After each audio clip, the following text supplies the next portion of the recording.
ಏನು ನಮ್ಮ ಪೊಲೀಸ್ ಇಲಾಖೆಯವರು ಒಂದು 20 ಜನನ್ನು ಅರೆಸ್ಟ್ ಮಾಡ್ತೇವೆ ಅಂಥೇಳಿ ಒಂದು 3 ಜನಲ್ಲಿ ಅರೆಸ್ಟ್ ಮಾಡಿದ್ದಾರೆ. ಮತ್ತು ಹಲ್ಲೆ ಆದಂಥ ಒಂದು ಘಟನೆಗೆ ಪಾಪ ಕಂಡಕ್ಟ್ರು ಹಾಸ್ಪಿಟಲಲ್ಲಿ ಬಿದ್ದಿದ್ದಾನೆ.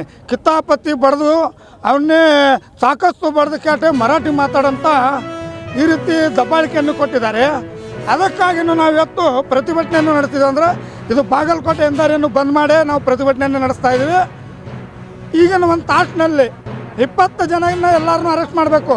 ಆ ಕಂಡಕ್ಟರ್ ಮೇಲೆ ಮತ್ತು ಪೋಸ್ಟರ್ಗಳನ್ನು ಕೇಸುಗಳು ಹಾಕಿದ್ದಾರೆ. ಯಾವ ರೀತಿಯನ್ನು ಕೆಲಸ ಮಾಡ್ತಾ ಇದ್ದಾರೆ ಇವರು?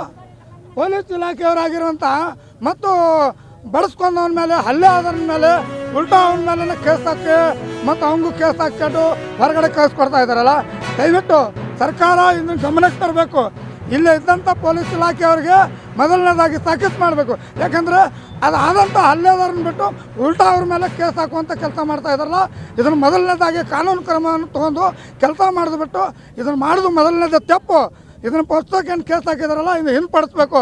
ಈ ಹೋರಾಟವನ್ನು ನಾವು ತಡೆಯೋದಿಲ್ಲ ಅಂತೇಳಿ MES ಗುಂಡಾಗಳಿಗೆ ಮೊದಲನೇದಾಗಿ 20 ಜನನ್ನು ಒಳಗಾಕಿ ಬಂಧಿಸುವಂಥ ಕೆಲಸ ಮಾಡಬೇಕಂತ ಕರ್ನಾಟಕ ರಕ್ಷಣಾ ವೇದಿಕೆ ಶಿವರಾಮೇಗೌಡ ಬನ್ನದಿಂದ ಮತ್ತು ಇದು ಕಿತ್ತೂರು ಕರ್ನಾಟಕ ಸೇನೆ ಕೂಡ ಇವತ್ತು ಉಗ್ರವಾಗಿ ಹೋರಾಟವನ್ನು ನಡೆಸಿದ್ದೇವೆ.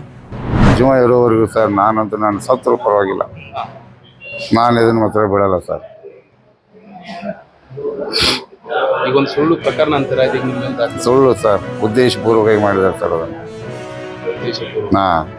ನನಗಿಷ್ಟು ನಾವು ಹೊಡೆಸ್ಕೊಂಡು ಇಷ್ಟೆಲ್ಲ ನಾನು ಸುಮ್ಮನೆ ಇದ್ರೆ ಹೇಗೆ ಸರ್?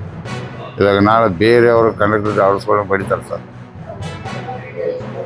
ಅಂದರೆ ಈಗ ಏನು ಈ ಕೇಸ್ ಅಂದ್ರೆ ನಾವು ಬರಲ್ಲ ಸರ್.